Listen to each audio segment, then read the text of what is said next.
বলিউডের মঞ্চে যেখানে বেশিরভাগ ভালো গল্পের কাহিনী থাকে স্টার কিডদের দখলে, সেখানে একজন আউটসাইডার হয়ে মাত্র ১০ বছরে নিজেকে প্রতিষ্ঠিত করেছেন একজন সফল অভিনেতা হিসেবে।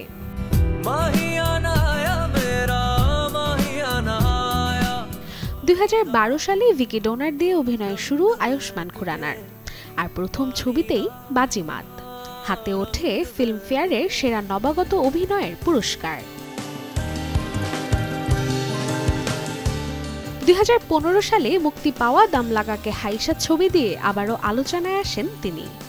বাধাই হো, আন্ধাধুন, আর্টিকেল 15, শুভ মঙ্গল জ্যাদা সাবধান, বারেলি কি বরফি ও বালার মতো ছবি দর্শকদের উপহার দিয়েছেন আয়ুষ্মান। মাত্র ১০ বছরের ক্যারিয়ারে জাতীয় চলচ্চিত্র পুরস্কার সহ ৩বার জিতেছেন ফিল্মফেয়ার অ্যাওয়ার্ডও। শুধু সিনেমা নয়, গানেও পারদর্শী এই অভিনেতা।